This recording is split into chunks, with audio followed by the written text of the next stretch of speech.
Hey guys, how's it going? My name is Blackblade and welcome back to my channel. And for today, I would like to, discuss a short analysis of the brand new melee skill gem that GGG will release on the release date of the Awakening expansion.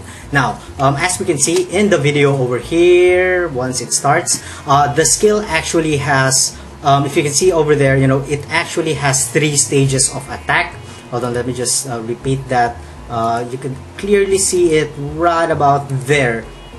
So as you can see, there are 3 stages of attack. One comes from the point of impact. The other one, or the second form, is actually a short AOE, if you could see over there. And then the third form is the largest part of the skill, which is on the outer layer. So what this actually means is, also if you could see over here, you can actually use this without any weapon. So yeah, the face breaker build could be a good and a viable build, when the Awakening finally releases. But then anyway, so what that means is that what was I saying? So yeah, so what that means is that all of this can get affected, via area of effect, because as you can see on the description of the skill itself, it is categorized as attack and AOE plus cold and melee. So I believe that one of the best things that we could do with this skill gem is to provide as much AOE as possible, so that we could take advantage of the huge area of effect of the skill gem. Although as you can see there, it says right on the bottom, it says that the second hit deals 15% less damage. Now if you can see in the video,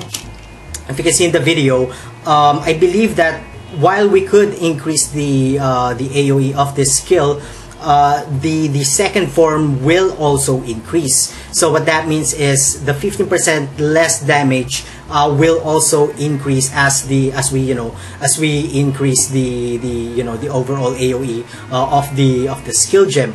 And I believe that the full damage will only take effect on the first time you hit the monster, and on the last area, or the third on the third blow. So yeah, that could pose a little bit of a problem, especially if we're going for an AOE type AOE type of build. So with that said, I would like to go for a theoretical build that I was trying to theory craft a while ago. Now the first thing that I wanted to do is I wanted to get 2 of the area of effect skills from the skill tree, which is the blast radius, from the witch skill tree, and the amplify from the Templar skill tree.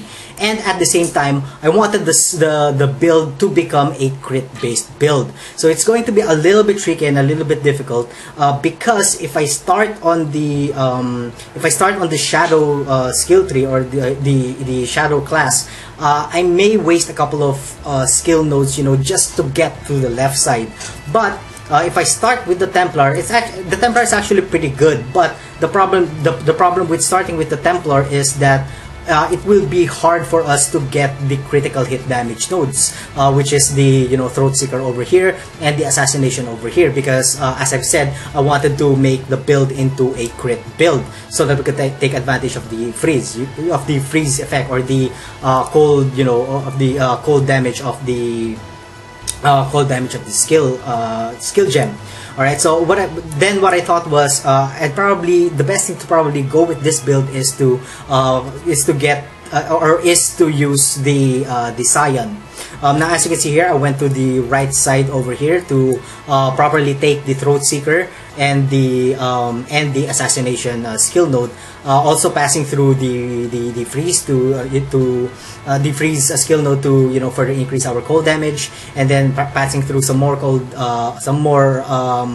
cold damage over here, and then getting some life nodes, and then passing through coordination. The coordination is kind of important, simply because that the skill gem actually has has a 25% less attack speed. So I really want to mitigate the 25% less attack speed as much as possible. And also one of the most important skill nodes that I really wanted to take was the blast radius over here and the amplify skill node over here.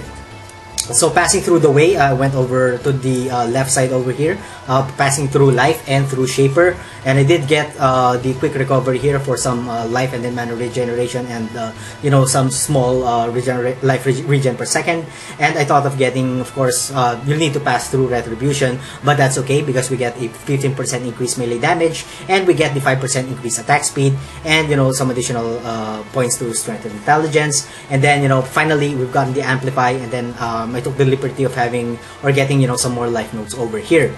Now, since this will be a melee build, what I thought was important was to, of course, get the iron reflexes, you know, in order to get some more armor. So that's why I went down over here to take some melee damage nodes. I got the Path of the Warrior, and then some life nodes over there, and then I proceeded to go to the right side over here to take the Master of Arena, and then some life and armor and evasion nodes, and then finally some more damage and life nodes over there, passing through bravery over here for the evasion and the huge 8% increased maximum life, and then finally getting the Art of the Gladiator for, you know, more attack speed, again to mitigate the 25 less attack speed of the skill gem.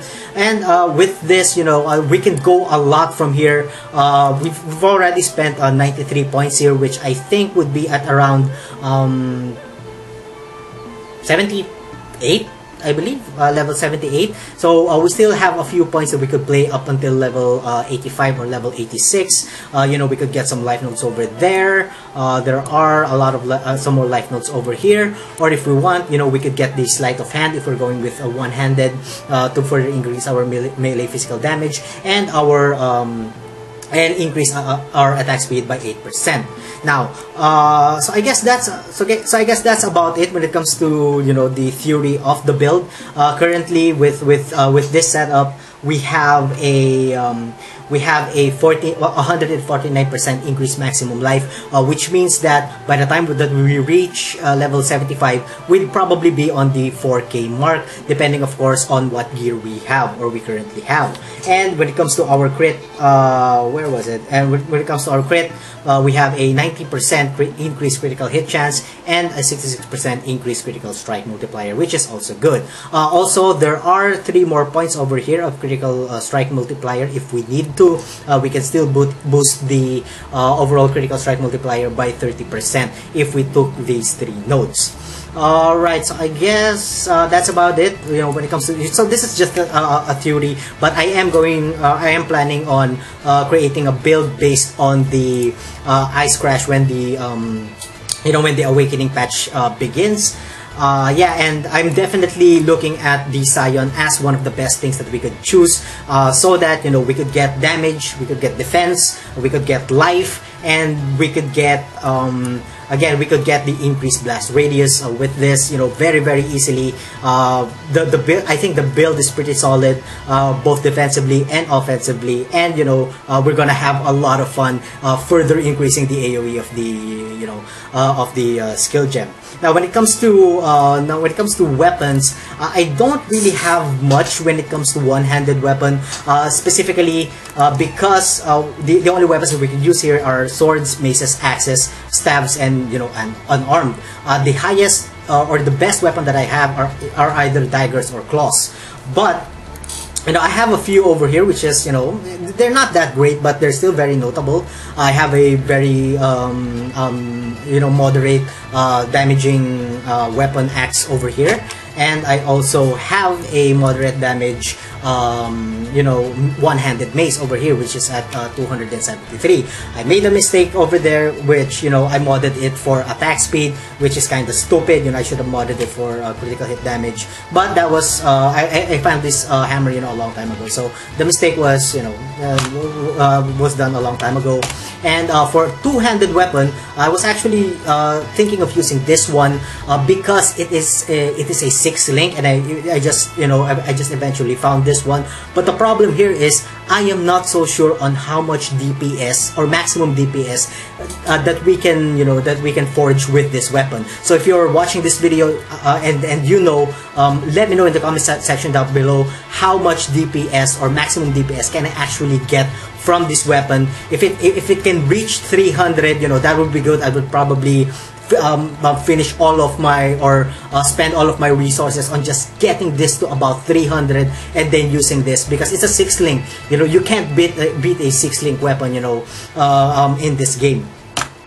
And for the final weapon, I have this pretty mediocre staff sitting at 79 to 240 DPS, but it has a 23% increased global critical strike multiplier, and it's 5 links. So I may think about going this route, the 2-handed route, instead of going with the 1-handed route. And for my chest piece, I'm thinking about using the carcass jack, of course, simply because that increases also the AOE of the skills that we're going to use. Plus, we get an additional, the percentage increased area damage, and that's also the thing. I do hope that this ice crash takes advantage, or is affected by not just by the radius of the skills, but I hope that it also affects the increased area. It gets affected with the increased area damage over here, because that's 12% over there, and we have an 8% increased area damage over here, and we have a certain percent increased area damage when we are going to use the carcass jack. So I hope it does benefit from that. If not, I don't think that they would do that, because it really makes no sense. Alright, that's about it for this episode, guys. Again, let me know what you guys think about the discussion or the topics that we've discussed in this video in the comment section down below, especially on the sword type. I'd really love to know how much DPS I could get out of this weapon. I'm not exactly sure if I should spend more currency on this one, or if I should just look for another weapon instead. And yeah, so I guess that's about it. So thank you all so much for watching. If you guys enjoyed the content, don't forget to like, comment, and subscribe. And as always, we'll see you guys on the next one of my video. So excited! Have a good one. Okay, let's go!